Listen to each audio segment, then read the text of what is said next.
first night I thought it was a deer. That is where I want to start because it is the honest start. A big buck in velvet rubbing the bark, maybe. Or an elk. We do have elk in the Willamette National Forest. The herd that uses the old-growth corridor above my property has been working that ridgeline for as long as I have been here.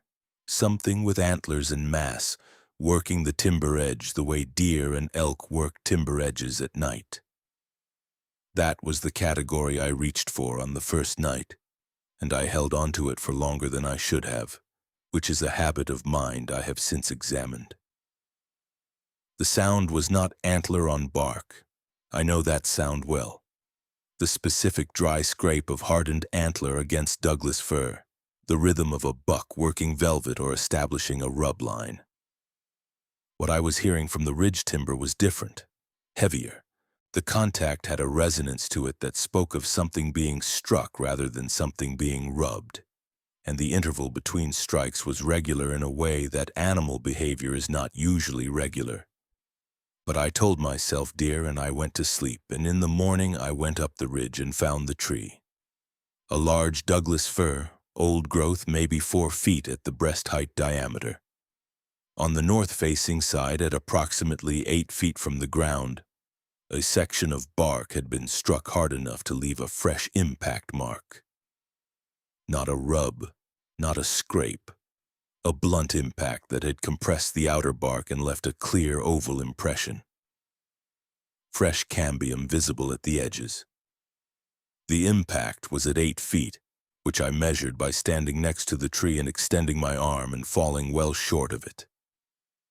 I am 6 feet 2. I went home and thought about it. My name is Howard Prawl. I have been a timber faller for 38 years in the Willamette drainage, which means I have spent more time in old-growth Douglas fir timber than most people spend in their houses, and I know what trees look like when things happen to them. I know wind damage and bark beetle damage and bear rub and woodpecker work and the signature of a large branch coming down and the specific look of chainsaw work done badly. I know what the forest does to itself, and I know what the forest does not do to itself. And the impact mark on the north face of that Douglas fir at 8 feet was not something the forest had done to itself. I am 63 years old. I have owned the 12 acres at the base of the ridge for 22 years. Bought it when the timber company that held the lower parcel sold off the residential portions and kept the commercial timber above.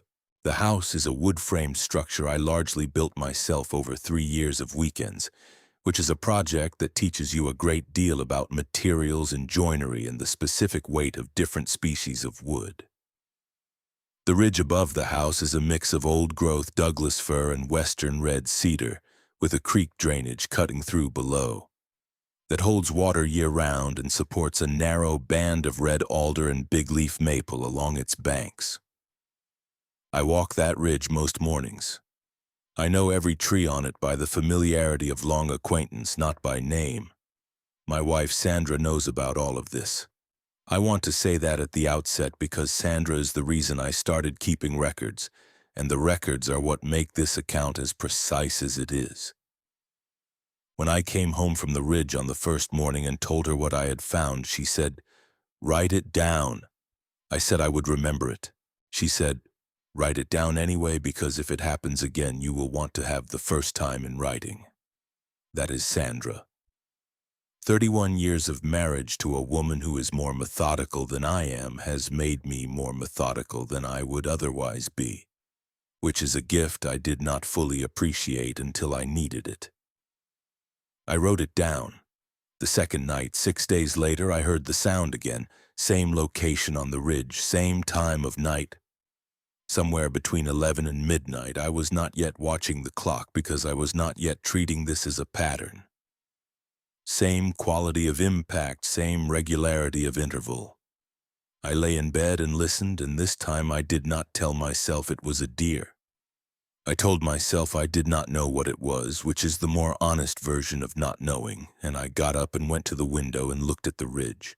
The ridge above my property runs roughly east to west along its crest, which means the timber on the south-facing slope behind the house catches whatever light there is from the sky at night. There was enough cloud-filtered moonlight that night to show me the silhouette of the timber edge. And in that silhouette, standing at the edge of the tree line above the impact tree, there was a shape that was not a tree. Upright, still, standing at the timber edge with the specific stillness of something that is aware of being observed, which is a different quality of stillness from a tree or a stump or a fence post. Something animate was standing at the tree line on my ridge at 11:30 at night, and it was large enough to register against the sky at a distance of maybe 200 yards, and it was on two legs. I watched it for maybe 3 minutes before it moved back into the timber. It did not move quickly. It moved the way something moves when it has decided to go, not when something has frightened it into going. I went back to bed. I did not sleep well. In the morning, I went up the ridge again, the same tree, the same north face, a second impact mark 6 inches left of the first at the same height. I measured the distance between them, 6 inches. The regularity of the interval between the strikes the night before and the regularity of the spacing between the marks were the same quality of regularity. Deliberate, controlled, intentional. Something had come back to the same tree and struck it twice in a pattern. I wrote it down. Date, time, location, measurements, description of the marks, description of the silhouette at the timber edge. Sandra read it over my shoulder and said, "That is a good record." I said, "I think it is going to come back." She said, "Then keep writing." It came back for a month, not every night. The pattern which I was tracking in the notebook Sandra had found for me. A proper field notebook, graph paper, waterproof cover, the kind I used to carry in my work kit for timber assessments, was every 2 to 4 nights across the first 3 weeks, then more frequent in the 4th week, 5 nights out of 7. Always between 10 at night and 1 in the morning, always the same tree.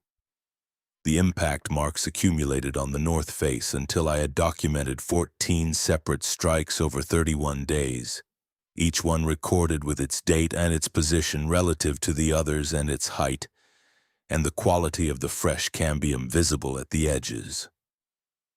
I want to describe the tree more specifically because the tree is the center of the account and I have not given it enough.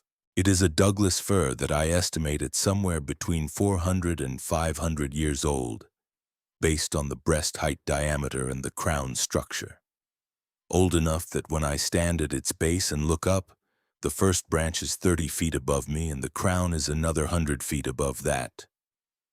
The bark on a tree that old runs 6 to 8 inches thick in the deep furrowed plates that old-growth fir develops, and the outer bark has a specific smell when it is disturbed, a resinous, slightly sweet smell that carries in the damp air of the Willamette timber. When I went up on the mornings after the night sounds, the smell of fresh disturbed fir bark was present before I could see the marks. That is how I knew which side of the tree to examine, the north face. Always the north face, which faces away from my house and toward the deeper timber. Whatever was striking it was striking the face that pointed back toward where it came from. I have thought about that, the face that points back toward home. On the 6th night, I started leaving things at the base of the tree. Not food. I had read enough by that point, 3 weeks of evenings going through documented accounts online, finding the BFRO case files, reading the habituation accounts from the Pacific Northwest with the specific attention of a man who has his own habituation account developing in real time and wants to understand what he is in the middle of. To know that food offerings shift the dynamic in ways that are difficult to reverse and that experienced researchers generally advise against. What I left was objects, neutral things. Things that had my smell on them from handling and that were interesting in the way that novel objects in a familiar environment are interesting. Not food. I had read enough by that point to know that food offerings complicate the situation in ways I did not want. What I left was objects. The first night I left a piece of cedar I had split that afternoon. A clean 8-inch wedge of old-growth cedar, the grain straight, the heartwood that deep reddish brown that only comes from old trees. I have been splitting cedar for 38 years, and I know what good cedar looks and smells like, and this was good cedar, the kind of piece you notice when it comes off the block. I set it at the base of the fir on my way back down the ridge after checking the marks, in a visible position on the ground at the north face, and in the morning it was gone, not moved, gone entirely. I recorded cedar wedge, old growth, 8 inches, placed at north base, 1740 hours. Not present at 06:15 hours following morning. No displacement evidence in surrounding duff. No tracks visible in overnight dry conditions. I left a second piece the following night. A different wood. A section of big leaf maple from a limb that had come down in the last wind. The pale greenish white of fresh maple. A different smell entirely from the cedar. Gone in the morning. I recorded it the same way. The third object I left was a piece of quartz I had found in the creek bed below the ridge. White, smooth, about the size of a hen's egg. The kind of water-worn quartz you find in the creek gravels where the drainage cuts through the older rock. In the morning it was still there, but it had been moved. Not far, perhaps 3 feet from where I had set it, from the ground at the north face to a position on the exposed root buttress of the fir. Set in a stable position on the root, the flat face down, as if someone had assessed the available surfaces and chosen the one that would hold it securely. Something had picked it up and placed it more carefully than I had placed it. I stood at the base of the fir for a while, looking at the quartz on the root buttress before I wrote anything down. Then I wrote, quartz pebble, creek origin, placed at north base ground level, 17:15 hours. Present at 06:10 hours following morning. Relocated approximately 90 centimeters north to root buttress, flat face down, stable placement, no tracks visible. I recorded it the way I would have recorded a timber anomaly, precisely, without interpretation, letting the observation be what it was. I told Sandra about the quartz that evening. She said, "What do you think it means?" I said I did not know. She said, "Are you frightened?" I thought about that honestly, not the first answer my mind produced, which was a reflexive no, but the actual state I had been in that morning, standing at the base of the fir looking at the repositioned quartz. I said no. She looked at me and said, "Be honest." I said, "I am being honest. I am not frightened. I am." I had to find the word, and it took a moment. I am engaged. She thought about that. Then she said, "All right, keep writing." She has said that a number of times over the past 2 years. Keep writing. It has become a kind of instruction I follow the way I follow good instructions, without always understanding the full reasoning behind them, but with enough trust in the source to do it anyway. I want to address what the Willamette National Forest is ecologically, because it matters to the account. The Willamette drainage in western Oregon is old-growth Douglas fir country, which means trees that have been growing for 500 years in some sections, canopies so complete that the understory is nearly bare. The ground covered in a deep duff of accumulated needlefall that holds moisture and muffles sound. The June canopy is so complete that on an overcast day the forest floor runs 50 feet below the nearest direct sunlight. The creek bottoms hold a different ecosystem entirely. The alder and maple and vine maple that requires the light gaps the creek provides, the sword ferns and oxalis in the perpetual moisture. It is one of the most biologically productive forest types in North America, which is why it was logged so heavily in the 20th century. And what remains of it in the Willamette is some of the most significant habitat in the Pacific Northwest. The Skookum Cast, The large primate body impression collected in 2000 by a BFRO expedition in the Gifford-Pinchot National Forest in Washington was examined by primate specialists who described it as consistent with a large primate resting on its side. The Gifford-Pinchot is adjacent to the Willamette drainage system, separated by the Columbia River watershed but ecologically continuous. The same old-growth Douglas fir and western hemlock forest type, the same salmon-bearing creek systems, the same canopy structure. What was pressed into the mud at Skookum Meadow and what was striking the tree on my ridge were operating in the same ecosystem type, 200 miles apart. I thought about that a lot across the month of observations, about what the range of something like this looks like at an ecosystem scale. Not a single animal in a single drainage, but a population spread across the vast old-growth corridor that once ran unbroken from Northern California to British Columbia, and still exists in significant fragments in the protected national forest land. My 12 acres is at the edge of one of those fragments. Whatever was coming to my ridge was coming from the interior of old-growth timber that runs for miles above the property line. It had country. It had more country than I can walk in a week. By the third week, I had established a routine. I would walk up to the tree in the late afternoon, check the marks, and record anything new. Leave an object at the base of the fir and come back down. I kept a separate log of the objects. What I left, where I placed it, what I found in the morning. The cedar pieces were consistently taken. Small objects, a section of vine maple twig, a river pebble, a piece of bark from a wind-fallen cedar, were more variable. Some taken, some moved, some left where I had placed them. The quartz piece remained on the root buttress where it had been relocated, and I stopped moving it. It seemed to have been placed where it was placed for a reason, and interfering with that felt presumptuous. On the 19th night, I heard a different sound from the ridge. Not the regular impact of something striking the tree, a vocalization, long, descending in frequency across its duration, starting somewhere in the lower register and falling below it before ending. I have been in Douglas fir timber at night for 38 years, and I know what that forest produces in the dark. Barred owls, which are common in the Willamette, and can produce sounds that stop your heart the first time you hear them.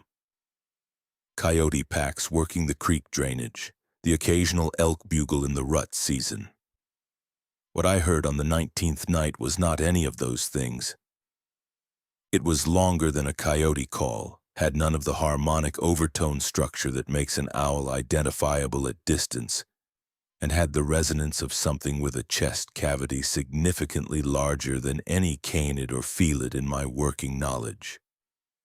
I had my phone in my pocket. I recorded 28 seconds of it before it ended. The duration was limited by a branch I moved while trying to orient toward the sound, which put handling noise over the final few seconds. The recording is not clean. There is wind noise. There is my own breathing. There is the creek audible from below. But the vocalization is present and audible across most of the recording, and I have listened to it hundreds of times in the 2 years since. And it is unlike anything I can account for from 38 years of working in Douglas fir timber at dawn and dusk and occasionally at night. It has a quality of size to it that I have tried to describe and have not found words adequate to the task. The closest I can get is, it sounds like something that could afford to make that much sound. Which is not a biological description, but it is an honest description of how it registered in the body of a person who was listening to it in the dark on a ridge in the Willamette National Forest. I sent it to a researcher 6 months later. She said, "I cannot tell you with certainty what produced that. What I can tell you is that it is not consistent with any species in the documented Oregon fauna, and the frequency range and duration are outside what I would expect from any known canid, felid, or owl species in the Western Cascades." The researcher is a woman named Adaze Morrow, who works the Pacific Northwest corridor and has been collecting acoustic data from the Cascades and Coast Range for 11 years. I found her through the BFRO case files. She is referenced in several documented Oregon cases, and her contact information was available through the research network. I sent her the recording in January with a written account of the observation context. She called me the following week and asked if she could come to the property. She drove down from Portland in late January and spent 2 full days on the property. She examined the tree on the first afternoon, photographing the impact marks from every angle, measuring the heights with a laser rangefinder, noting the position of each mark relative to the others on a sketch she made in her own field notebook. She was quiet and methodical, and she asked precise questions, and she did not reach conclusions ahead of the evidence, which is the quality I most valued in a collaborator. She said the accumulation of impact marks on the north face of the fir was one of the more systematic examples of wood knocking she had documented at a single site. The regularity of the intervals and the positioning of the marks relative to each other, the way they clustered in a consistent zone between 7 and 9 feet rather than being scattered randomly, suggested a specific individual returning to a specific activity at a specific location over an extended period, not territorial marking in the random sense, where a large animal rubs or strikes any convenient surface, something more deliberate. She said, "This is behavior with a structure to it, and the structure is what makes it interesting scientifically." She spent most of the second morning at the base of the fir. She did not touch the quartz on the root buttress. She photographed it from 6 angles, and she measured the distance from where my field log indicated I had originally placed it to where it now sat. She read the relevant section of my notebook, the entry from the morning I found it relocated, and she read it twice. Then she said, "The deliberate relocation of an object to a more stable position is something I have seen described in habituation accounts from this region, but I have not previously had a case where the relocation was documented in contemporaneous written notes with the precision yours has." She paused. She said, "Your record-keeping is exceptional." "Record-keeping is," I said, "that is Sandra's doing." She looked at me and said, "Please tell Sandra thank you." I told Sandra that evening. Sandra said, "Tell her you are welcome." She was quiet for a moment, and then she said, "Is she going to come back?" I said, "I think so, yes." Sandra said, "Good. She has the right instinct for this. She has been back twice since January. She set up audio monitoring equipment on the ridge in March and collected 2 months of overnight recordings, of which 3 contain vocalizations she has not been able to classify. They are not as clear as my 28-second recording, but they establish in her assessment that whatever I recorded in the 19th night of observations was not a single event, but part of a pattern of vocalization activity in the ridge timber above my property. On the 28th night, the pattern broke, not dramatically.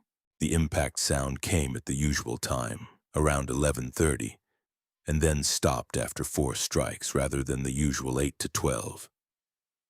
I lay in bed and I listened to the silence that followed, and there was something in that silence that I had learned across 27 previous nights of intermittent listening: to read. The silence after the strikes on most nights had a specific quality.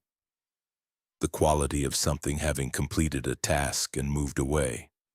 A settling into ambient forest sound that was different from the attentive silence I was hearing on the 28th night. What I was hearing was not absence. It was presence that had gone quiet. I got up. Sandra was asleep and I did not wake her. I put on my boots and my work jacket and my wool cap, and I took my headlamp, which I had kept charged since the 2nd week specifically for a moment like this, and I walked up the ridge in the dark. I have worked in old-growth Douglas fir at night. Dawn starts in the timber, put you in the forest before first light, and I know what that country feels like in the dark. The specific texture of the duff underfoot, the way the old-growth canopy changes the ambient temperature and the quality of the air, the sounds that the forest makes at night that are nothing, and the sounds that are something. I know that forest in the dark the way I know the floor plan of my own house, which is by long familiarity rather than by seeing it. I walked the trail to the ridge on memory, my headlamp off for the last 100 yards because I did not want to announce my approach any more than my footsteps already were. I stopped at the edge of the clearing that opens up before the fir. There is a gap in the canopy there, a wind throw from some years past that took 2 large hemlocks and opened a 10-yard section of sky above the clearing floor. Even on a cloudy night, there is marginally more light in that clearing than in the surrounding timber. Enough to see the shapes of things against each other. The fir was on my left. Something was at the fir. It was standing at the tree. I could see it in the dim sky glow that filtered through the canopy. An upright shape against the massive trunk of the Douglas fir, one hand raised to the bark at approximately the height of the impact marks. It was not striking the tree. It was resting its hand against the bark the way a person rests a hand against a wall. Flat, still in contact. Feeling the tree, maybe, or something I do not have a framework for. It knew I was there. I cannot tell you how I know that it knew. But I know it the way you know when a person in a room has registered your presence even if they have not looked at you. The quality of the stillness changed. It had been present in its own activity, and then it was present in the fact of me. I stood at the clearing edge for a long time, maybe 5 minutes, maybe more. I did not move toward it. I did not speak. I did not turn on my headlamp.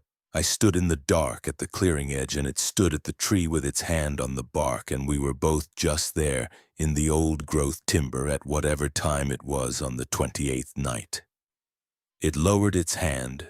It turned, not quickly, not with any urgency, and it walked north along the ridge into the deeper timber.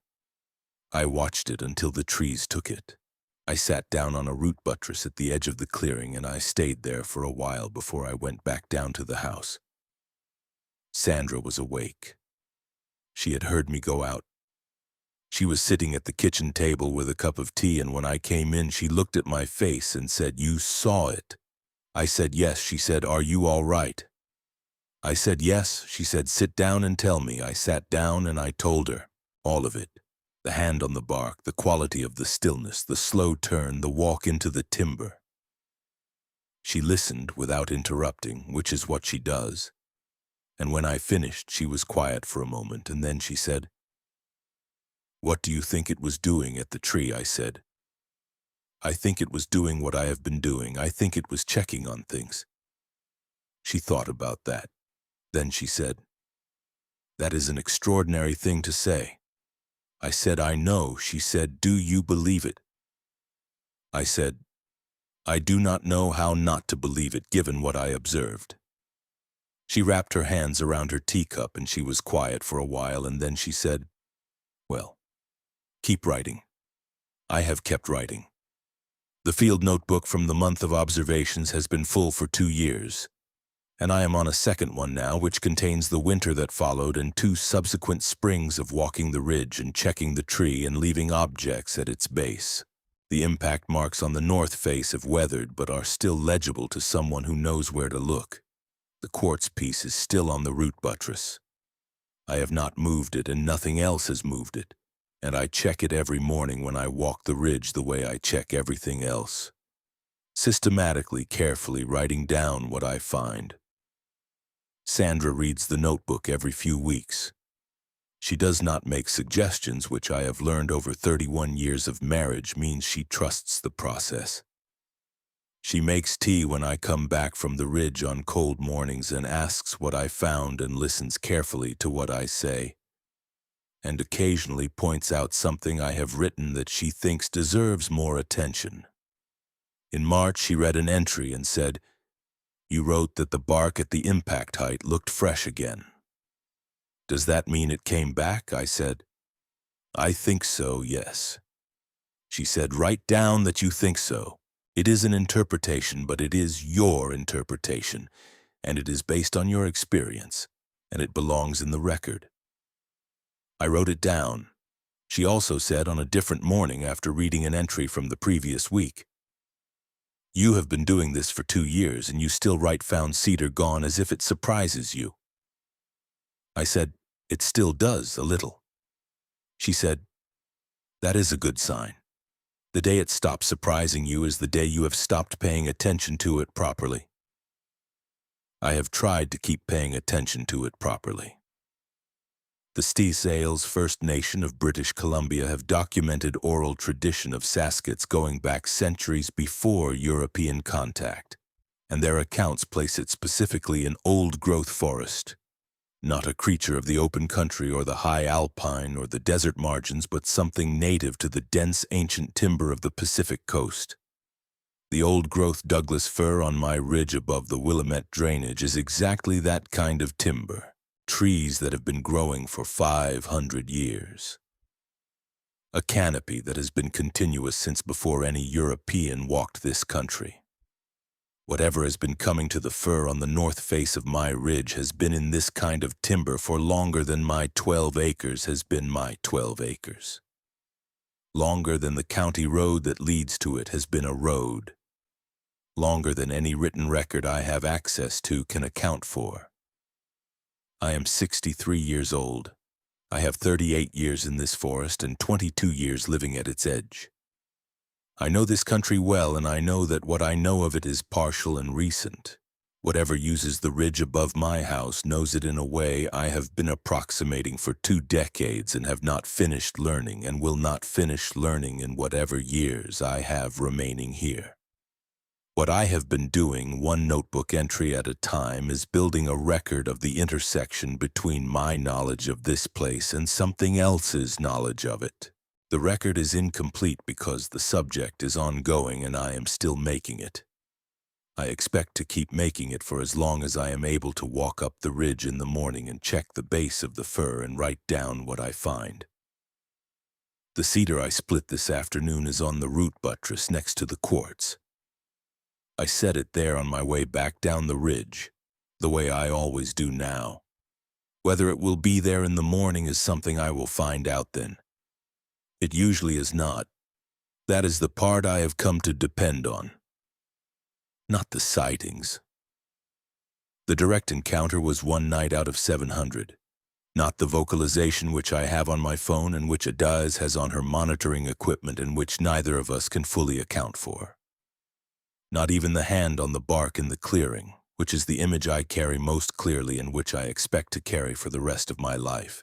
The dependable part, the part that belongs in the record as the single most consistent observation across 2 years of documentation, is that the cedar is usually not there in the morning.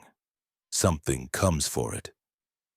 Something in the old-growth timber above my property comes down to the base of the fir on an irregular schedule that I have been tracking for 2 years and have not been able to predict, takes the cedar I leave, and goes back into the timber. It gives me no reason to be afraid. It has so far given me no reason to stop. I do not know what it does with the cedar. I have written that in the notebook more than once because it seems like the kind of thing that belongs in the record even if it cannot be resolved. The not knowing is part of the observation. Sandra told me that and she was right and I wrote it down. She also said the last time she read the notebook, you write about the cedar as if you are leaving it for something. I said, I am. She said, and it takes it as if it is receiving it. I said, that is the most accurate description I have. She was quiet for a moment, and then she said, then that is what you have. Write it down exactly like that. I am writing it down exactly like that. The cedar is on the root buttress. The quartz is beside it where it has been for 2 years. The old-growth fir is in the dark above the property, and something in the old-growth timber above it knows I put the cedar there and will come for it when it comes. That is the whole of what I have. It is more than I expected when I heard the first sound on the first night and told myself it was a deer. It is enough to keep writing,